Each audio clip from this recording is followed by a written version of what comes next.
Hey, welcome to the Stack Junkies, guys. We just wanted to do a quick-ish video on the ban announcement and unbanning announcement that was dropped yesterday. We've given it a day to kind of ferment amongst ourselves, give it a little bit of thought, sleep on it before we just come in and start spewing things on the interwebs.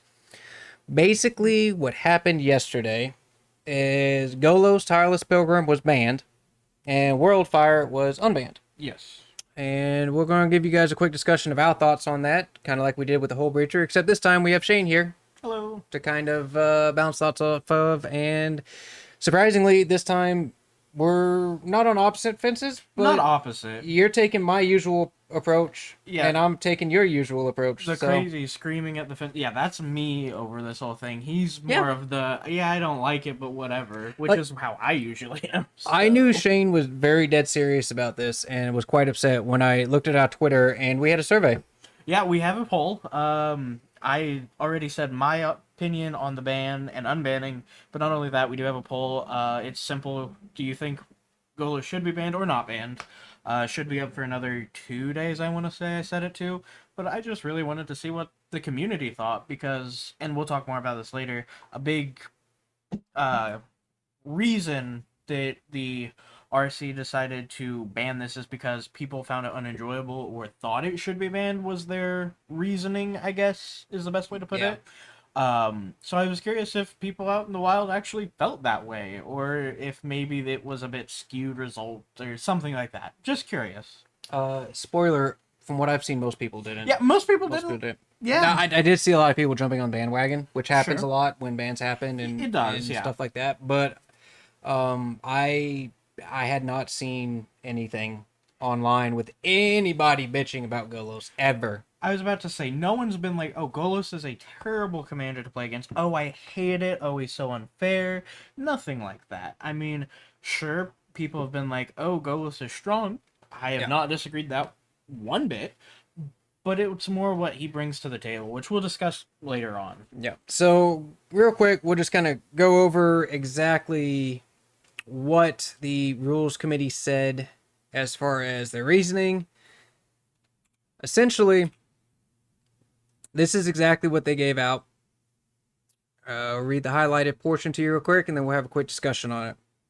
Golos Tireless Pilgrim has been a much discussed card that is both popular to play with and unpopular to play against. There are many problems with the card, but the greatest is that in the low to middle tiers where we focus the ban list, Golos is simply a better choice of leader for all but most commander-centric decks. Its presence crushes the kind of diversity in commander choices which we want to promote. You can drop in Golos and a few 5-color lands into a random deck and get all the ramp and card advantage you would ever want from a commander with no worries about your mana base.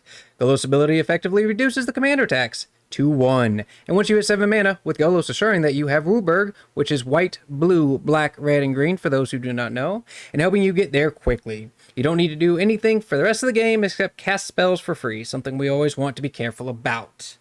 This next part is neither here nor there for what we're going to discuss. We understand that many players love Golos, so we don't take this action lightly. In the end, the health of the format is our primary concern, and we find Golos unhealthy. While Kenrith the Returned King is a similarly flexible and popular commander for good stuff 5-color decks, we see it as a clear step down from Golos. So I think where I want to start with this is the section right here. Kenrith the Returned King is a similarly flexible and popular commander for good stuff 5-color decks. I didn't see Golos as a 5-color good I stuff was deck. about to say, I have seen Golos many times, many decks, usually Maze's End, but not always, and I've seen some very creative stuff. But not a once have I seen a 5-color good stuff deck with Golos. No. That's not. Sure, he lets you ramp, he has some card advantage built in, whatever. You could do that. Yeah. But that's not what people take it. That's not where you see him go. You have Kenrith as the good stuff. Exactly. Kenrith provides the draw, the 100%. I think Golos was a lands deck. yes, and that's its purest form, was a Maze's End or a lands deck of any kind. And I do want to say one thing I've seen a lot online, because I didn't think about this. I will say this, and this is part of the reason why I didn't really care about the Golos ban. I haven't seen too many Golos in the wild. I've seen a few. Yeah. I think the whole Breacher ban for me was a contentious topic because we've played against it a lot. We've played it a lot in the Yes. play group, and their reasoning, like I understand their reasoning, but I didn't see it. I didn't see a No, I reasoning get for you. or why you should ban it. Sure, every member of the Stacks Junkie had a Hull Breacher and was probably playing it in a deck. I almost guarantee we were at one point in time. But not only we played it, we ran into it, we ran into the problems and the reasons it got banned we saw on a weekly basis. Yep. But we didn't feel as if it should be banned, and this is not to rehash that, but we understood where they were coming from, Right. I guess is the best way to put that. Whereas this, it's just out of left field. Yeah. I just can't see it. The other thing too that I've seen a lot of, and I just really wanted to point out is, and the reason why I think kind of peeling back the layers of what we've all read from Sheldon and the rules committee and stuff. Sure. And we say Sheldon, I do want to point out two things right out the gate before I forget. One, there's calls online to say, WotC, take over the commander ban list. Stop. You guys take 2 seconds to think about that. This is the only format that WotC has no control over. It's a collaboration between the rules committee and WotC for sure, Yes. but WotC has no control over it. And let's keep it that way because we don't trust WotC right now. Look at how much they've banned. Look at what they've been doing. Look at how they're building cards. Let's just not do that. But number two, we're going to say Sheldon a lot. This is not personal attack on him. This is not a personal, hey, Sheldon, you did this, you did that. And I don't want to see anyone going to attack him. No. This is not why we're making this video. When we say Sheldon, it's because he's the face of the rules committee and he's the one who's put out the most information. So that's just really the reason why. Like this article that we're on right now from Star City Games is his deep thought and deep dive into the ban list. So that's when we say that, this is the reason why we say Sheldon. So with that being said and out of the way, the other thing I want to say with Golos is that a lot of people apparently were taking Golos and playing him as a monocolor or a two-color and doing a specific thing, using Golos to ramp into that specific thing, and then just pub stomping with his ability like that. Which, by the way, I just want to point out, that would negate his free spells. So now you're just using him as a ramp spell. So I don't understand where they're coming from with that, but... Yeah, that gets into a lot of gray areas. Like, he could by all means just be a mono white deck and be one of the best mono white commanders because it has ramp. all of a sudden mono ramp has right. Yeah. It's simple, but I don't think that it definitely played in. I don't think that's the main reason he got banned, unfortunately. So with that being said as well, let's talk about the commander tax. It essentially costs one less. They're reducing it to one. Big reason why they wanted to bring that up. Really? I disagree. I hate this. I hate this point because of two reasons. One, it effectively reduces it to one, sure, I guess in a way. But at the same time, there's other commanders who may not reduce it to one, but give you a similar benefit. Or there are cards that reduce it to one. Myth Unbound is one that says your commanders cost one less. That cuts it in half.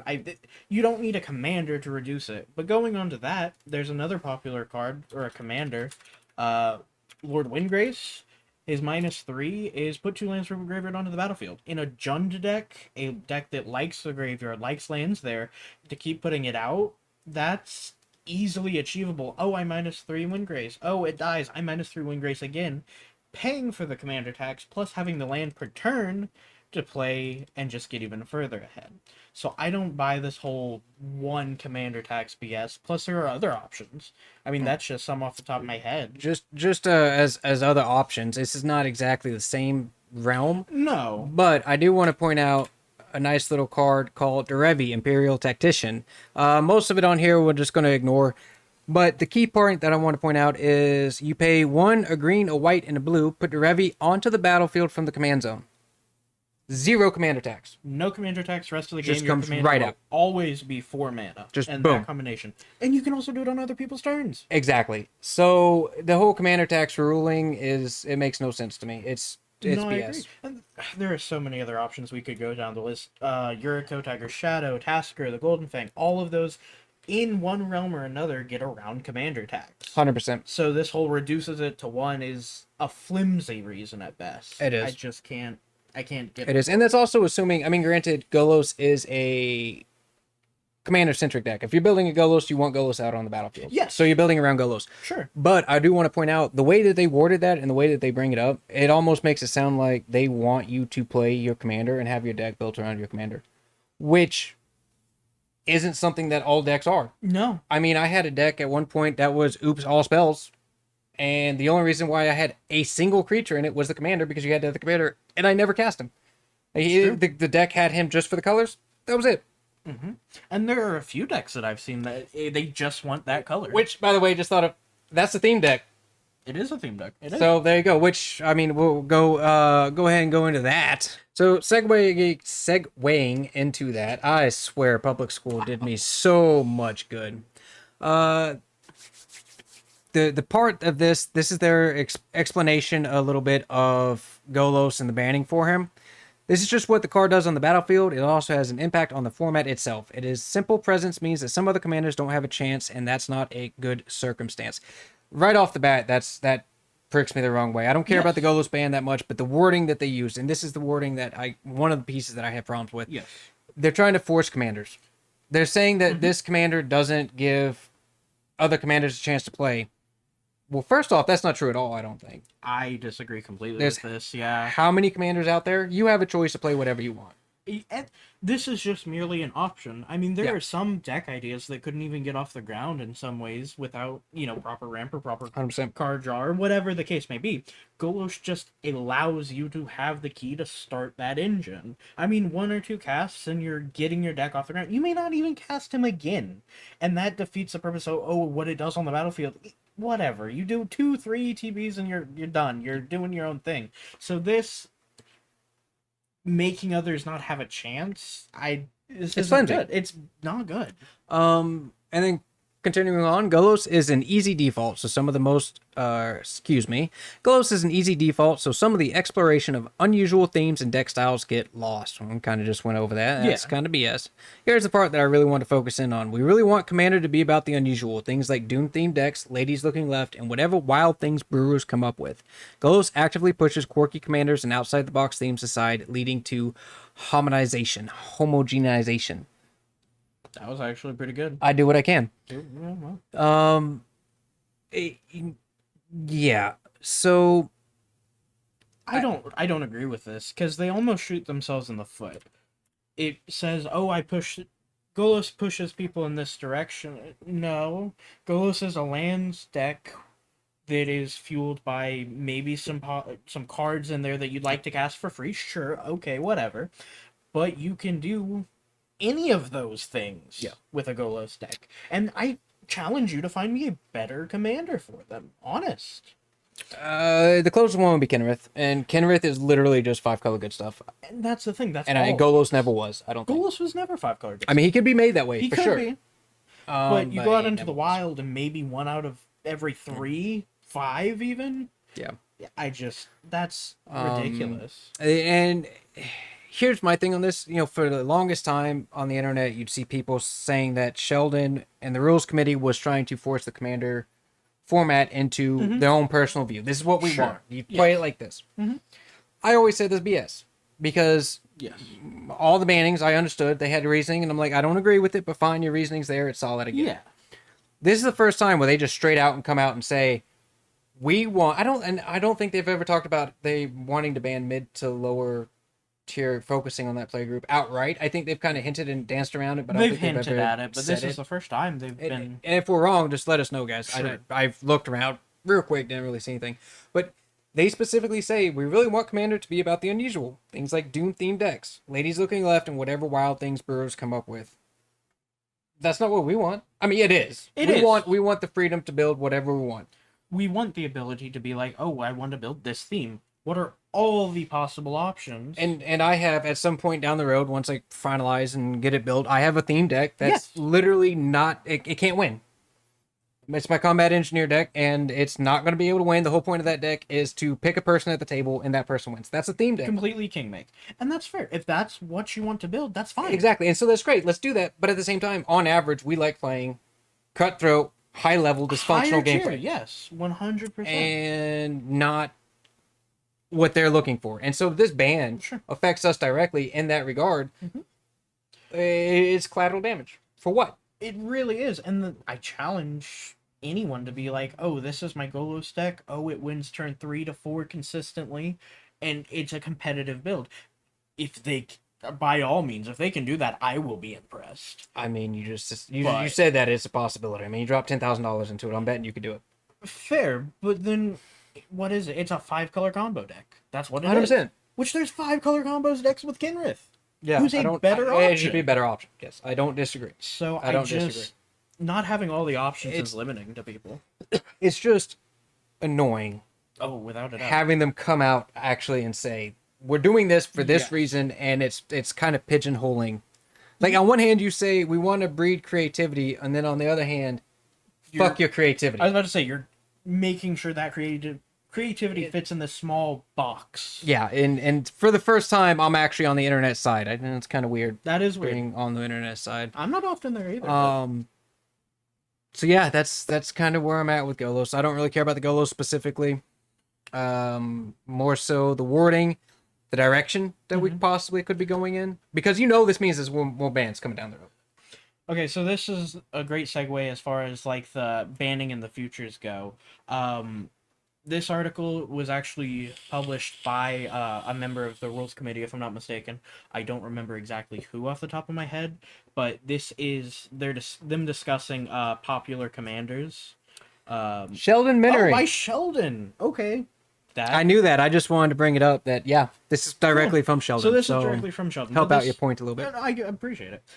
This is banning in the future. This was 3 months ago. This was June is when he published this. June 5th, I think. June 5th, June 21st, somewhere in there. Someone there, yeah. The second is that while things are being talked about at the RC level, no immediate action or aggressive action is looming. I don't know what's considered aggressive nowadays, but banning literally the most popular commander and the most popular commander for a year plus at this point, if I'm not mistaken. Yeah, I don't know when he took over the top spot, but at least a year. He's been At there least a for a year. while. That seems pretty aggressive. And that was 3 months ago. Like I said, I can't hit that enough. This is literally just Out of nowhere. out of nowhere in the middle of spoiler season, in fact, for the new set. No, they waited till spoiler season was done. I get precons. Precons. Yeah. Precons, that's fair. But in the middle of this, and they just decided to say no. So I went back and I looked, and granted I didn't go through everything, but I looked back to the last couple of tweets and articles and stuff like that. I did not see anything during the last ban announcement or anybody saying, "Hey, we're kind of keeping an eye on Yeah, there was Golos," no or I saw nothing, there was no mention of it. and there was nothing in the community. I mean, we're not exactly huge content creators or whatever, I was but about to say we don't comb through everything. But we are all in franchise Magic players. Yes. We are constantly on YouTube watching other content creators. We're on Twitter, even though I can't get these sons of bitches to tweet all the time and shit. We're looking at stuff. I know you did a good job with the survey. I did very We're good. proud of you. Also, there's a survey in case we haven't mentioned it. This Yeah, video. yeah. You should check that out. He's on really proud of Spectrum Key's, Twitter. I'd love to hear your comments on that. So yeah. And we're constantly just looking through Magic content. Oh, and there's- I saw nobody bitching about Golos. Maybe once in a blue moon, somebody's all like, "Oh, Golos whipped my ass," but that's on average just how you get Magic. I mean, was people are about going to to say, complain. People post like commander pair-ups or like matches or Yeah. whatever, like showing all the commanders. And you'd be the occasional Golos or the post saying, "Oh, I lost to Golos" or whatever. But you do that with any other commander deck. I mean, it's literally just pages upon pages. And each one of us, I say, spend an average of 1, 2, maybe even 3 hours per day looking at just Magic stuff, whether that's deck techs, videos, gameplay, all Facebook kinds of ideas, things, just everything. So for us, this is actually hitting home not only because of the ban itself, but the reasonings for the bans. Well, that's where I'm at. Like I said. Yeah, no, of Reasoning. course. And the number one commander was on the chopping block. Who's to say, like, for example, in this specifically, Corvold, Tulane, both options right there, like, hey, these are popular. Oh, these prevent obscene advantage. Oh, you can build each one of these on a budget. And Yeah, powerful. here's the thing. I think as far as that goes, they don't want to mess with the higher tier games. The problem is that, how do I put this and make it make sense without violating YouTube's terms of service, or alienating the Let's try to avoid community? that. I look at this banning specifically with Golos in much the same way as I do an overreaching protective parent. They're saying Okay. some people take this card and they pub stomp people and they're assholes with it. Yeah. And they do this to lower tier players who just want to play with their theme decks and their precons. Fair, yes. So we got to ban it because that's bad. That's not how this works. I mean, No. let's be honest. Golos is one of the easiest creatures to get rid of in Magic. It's a creature and it's an artifact. There are all kinds of answers to both those things. It's true. All kinds. Name me an easier commander to get rid of. I don't have one. So to me, this just sounds like, are you sitting down with no removal? Are you like, sure, you maybe there's this guy you're sitting down. Well, I You think didn't that's- have the rule zero conversation. Sure. You didn't discuss where you wanted out of the game, which, in all fairness, we understand. We understand, and I'd say we are pretty decent at gauging power levels, threat assessment. We've been playing a long time. We've done a lot of research. We understand the game. Not the best, but better than most. Not Sure. trying to toot our own horn or anything. Just kind of facts from what I've seen. And a lot of the times when we sit down and we have that rule zero conversation, a lot of people don't understand the power levels of the deck. Yes. They're all like, well, my deck is a 7, so we sit down with a 7 or an 8. Yeah. And on turn 4, we're going, oh, shit. Yeah, they're just completely out of control, and we're not prepared because we thought. No. I'm saying they are saying it's a 7 and it's actually a 5. I get you. The opposite side. The opposite. I mean, what you're saying is true too. Yeah, like yeah, they yeah. say it's a 5 and it's an 8. Yeah. But on average, I think it's really, oh, this is such a strong deck, and in reality, it's lower. Sure. Because I mean, we have a lot of games that end turn 5, 6. I think our average is 7, 8. Yeah. Those are the later games. And so by turn 2 or 3, we usually have a pretty good idea where we're at in the game. And when we're playing with other people in the wild, Yeah. it's like, I have 7 mana. I can do what I want now, and you have 2 lands. I think you were incorrect on your power level assessment. And so I think Rule Zero is an issue. It's something, a bigger thing that we need to address in the community and figure out what to do. But if you're getting your ass kicked by a Golos player and you said you wanted to do, power level 5, and that Golos level was sitting down with a power level 8, well, the dude's either an asshole or you guys just didn't understand things. and that This is a simple issue that could have been resolved with the Rule Zero discussion. and that's a big thing. I think it could have been resolved by just talking. I mean, if Golos is a problem, if Golos is someone that a player does not want to play against, and someone sits down with a Golos deck, what's stopping me from being like, hey, James, I know you have a Golos deck. Could you play something else? I don't want to play against that. Yep. Or, hey, could you maybe, try doing a different deck? Or some. Just Yep. talk. I mean, honest, it's a social format for a reason. So, And one of the things, too, is, it's one of the arguments I've seen, well, what is a lot of people with only one deck? Well, first off, fair. I kind of get that, because if you're dropping $1,000+, which is the average price of a Golos deck, maybe you just upwards of 1,000. want to bring that. It's fine. But the thing is, most players that I've met outside of brand new players have 2, 3. I think the 3 to 5 is probably the 3 average. to 5 is a nice sweet spot, yeah. I As we have 9 to 11. think the per play person. group between all of us is about 60 decks. I was going to currently say, built. we're up there. Currently built 60 decks between all 4 of us. But even if they don't have another deck, like, hey, you want to play one of mine, or oh, you've only got that single deck. Well, okay, maybe you could play. I mean, I don't know. You think, sure, maybe, but I just don't see a lot of people having one deck unless they're newer players. Unless they're newer players, but even if And if they're newer players, then the Golos problem isn't a problem. No, it's not. It's not a problem. They haven't built it to pub stomp, and it's probably going to be a pretty shitty deck. No offense to newer players. Hey, we've all been there. Trust me. Trying to figure it out. If you want to see a fun deck list as a newer player, go look at my original Dragon deck list. When I upgraded it, it's I was so proud of it, and looking back, I go, "Ow, that's painful." Oh no, That's painful. all of us have those decks that we We're all started there. out, and it We're was all just there. like, ooh, shit. I keep it up on Tapped Out specifically for that reason, to kind of Just to go back remind you. and just be like, "Oh, ooh, This is where I came I had some from. good times, but I only had good times because I didn't understand." Exactly. But like I said, just talk. I mean, For sure. Rule Zero is a finicky thing. We, as I'm sure most people know on the channel, we do a Rule Zero mulligan. We want people to play Magic. That is our goal. We don't want people to be sitting down with 5 cards and being like, I'd love to play, but I can't until turn 3, 4. We don't want that. So we Rule Zero mulligan. Yep. But at the same time, I think we don't want to overstretch that option. If you sit down with a deck, say you have a Golos deck that is your pride and joy, have Golos at the helm and be like, hey, this is my Golos We'll deck. allow it. We don't care. We'll allow it or whatever, or have you backup. Well, and kind of lead in off of that, and then we'll kind of pivot over to the Worldfire. One of the questions we might get is, well, then why don't you guys just Rule Zero and play Golos anyways? We can. We might. We have done that with silver border cards for your decks, just kind of fucking around. Better say, if someone wants to play a silver border, we haven't said no. For the most part, I think the only Rule Zero that our play group has is the mulligan rule. Yes. We follow the ban list. We follow the restricted list. We follow all that. And because of that, this ban affects us. And we're not going to build decks that we can't take out into the wild and play. For the most part. Yeah. For the most part. And this is news to you because I haven't told you, I'm seriously considering building a Golos deck. I've had it in the back of my mind. I've wanted to build it for a very long time. But I might just build one and have Golos as the commander. But have, a Kenrith sleeved up right there next to me. Be like, hey, if you're okay with this, sure. If not... Well, knowing you, that defeats the whole purpose of the Golos deck because you want to go Maze's End.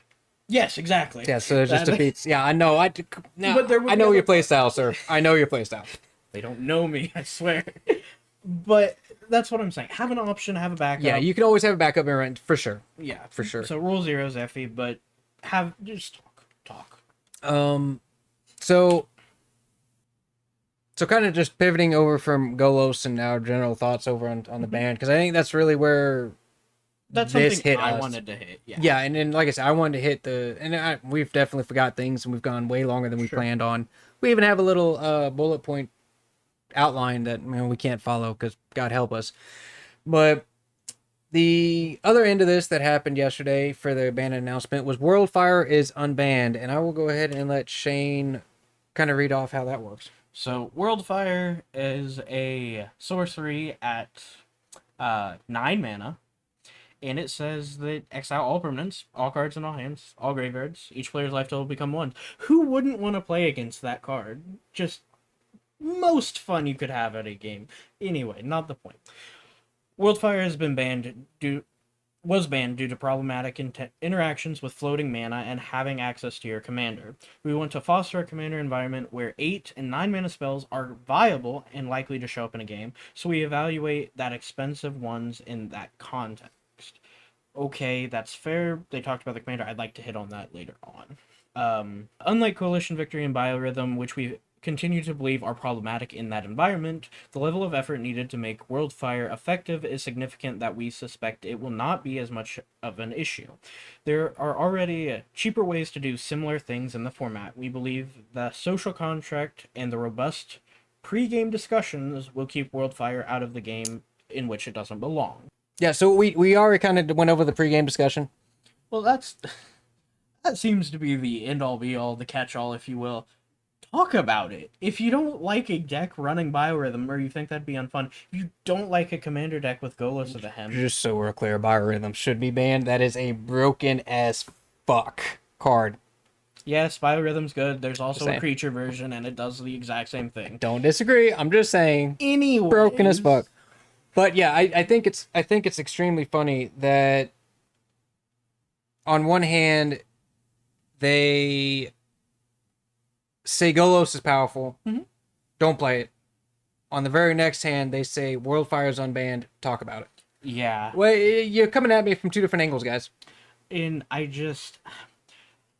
this might be my own personal opinion, and I almost guarantee it is, but I'd love to see if people feel the same. Would you rather play in a game with Golos at the helm of a commander deck, being the end-all be-all, the theme of the deck? Would you rather play against a deck that has a Worldfire win condition? I personally gives no fuck. And that's fair. But our play group does play Cutthroat. Our play group, we don't shy away from the land destruction. We've had the other one that does destroy all lands. Armageddon. We've had the white version that does the same thing. Like we've done cutthroat dick We've moves done stuff before. so this is normal for us. I mean, it might might not be everyone's cup of tea, sure. No, average social contract says leave lands alone. Ours says hurt need everybody be. and hit James. I think is the I think that mantra. was the yeah. But anyways, so you cast a spell. This is, like I said, it's a 9-mana spell. Okay, that's fair.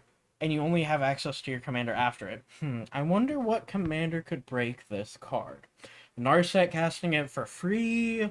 Jessica being in the command zone, being like, "Hey, I cast my commander the first time this game for 3 mana, and I ping all 3 of my opponents. I win the game."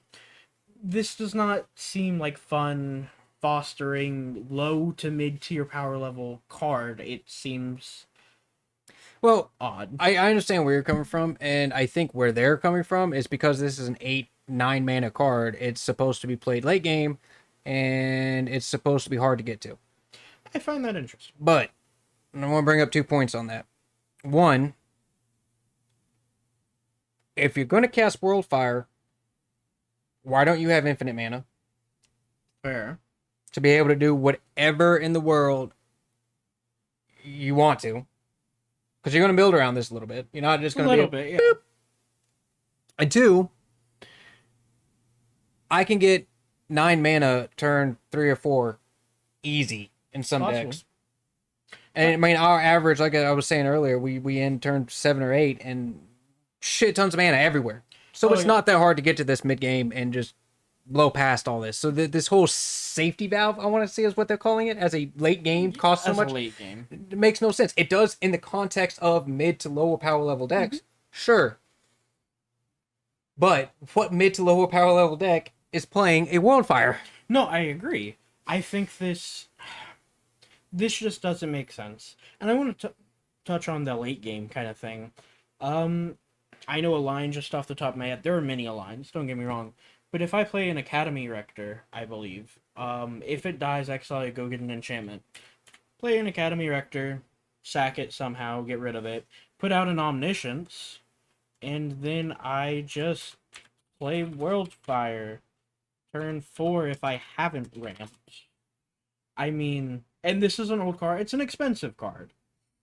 But it is the cheapest way, like, to get an Omniscience effect into play. And then you cast Worldfire, turn 4 without ramping. Who's gonna have fun in that game? And will you play Magic to have fun? Well, I don't really care about Worldfire. I was about to say, Worldfire by all means is the Don't least really impactful part, least impactful. I think we're going to unban. see more shit like that come. I think they're going to unban more cards like that.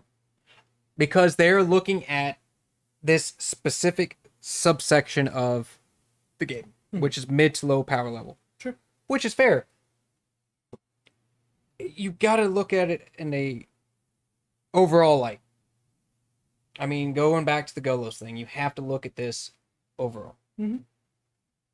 And they're just not doing that. And that's a problem. No. And I think that you can't say that Golos is oppressive and unfun and pub stomps people, which is what they're saying. And then in the very next breath, ban or unban Worldfire. An extremely oppressive, unfun card. Which isn't going to get played at the power level that you're saying. And if it does, I'm betting it's not built around to be actually ending the game. It's, I was about to say. Oh, your turn. I was about to say we're gonna go now. So I mean that's on average what I see for the Yes. the level of play that they're asking for. That's true. And I've never played with Sheldon or anybody in the rules committee, so I could be completely wrong. I mean, but that's my viewpoint. And that's what I'm seeing. That's us being out and about, and that's what they're wording. Strangers. Yeah, that's the wording that I'm getting from them, and that's what I'm getting. So overall, I'd say this banning and unbanning just in general sets a very dangerous precedent overall. I think it was a dumb decision, but that is my personal viewpoint. Again, we don't want any of this to be taken as hate towards the format, hate towards Sheldon directly. No. The rules committee in general. This is not hate towards them. It is simply a way to convey our misgivings, our thoughts about this whole situation. Let's just be straight up honest with this. Most people who jump online and like, oh, fuck Sheldon and fuck the rules committee and blah blah blah, they that's all they say. They have no reasonings. At least Sheldon and the rules committee, even though I disagree with some things, and I'm like, okay, y'all are treading a weird path with the wording. they have explanations. They've There sat are. down and thought about it, which is what we did with this. I hope Yes. that comes across. And I respect that. So Mm-hmm. I got much respect for the guy who created the format and much respect for them coming out and saying, Without hey, a this is doubt. what we're doing. This is why. Yes, They gave me reasons, and whether I agree or disagree, hey, at least they did that much. they did. I will give them that. Which is much better than WotC does half the time, so... I see. Well, on that note, I hope you guys have enjoyed. Yeah, definitely. Make sure you guys leave your thoughts. If you have any down in the Yes. comments section. Like the video if you liked it. If you disliked it, give us that thumbs down. Let us know how we're doing. If we suck, let us know that too. That's okay. Of Because course, Shane does suck. I mean, well, that's not very nice. But subscribe. It's free. Doesn't cost you anything. It helps us out, and it lets us know we're doing good or doing bad. If you thumbs down and don't subscribe, I guess. Yeah, we're bad content creators. Things are We're bad. not bad. But So anyway, make sure you check out Twitter as well. We got that survey going on, and you can give us your thoughts. Follow our thoughts over there. We post pretty regularly. In theory, these guys jump on there as well. So hope you guys enjoyed this content. Hope you guys enjoyed the video, and we will see you guys this Friday for a live stream. Yeah, there you go. In theory. See you then.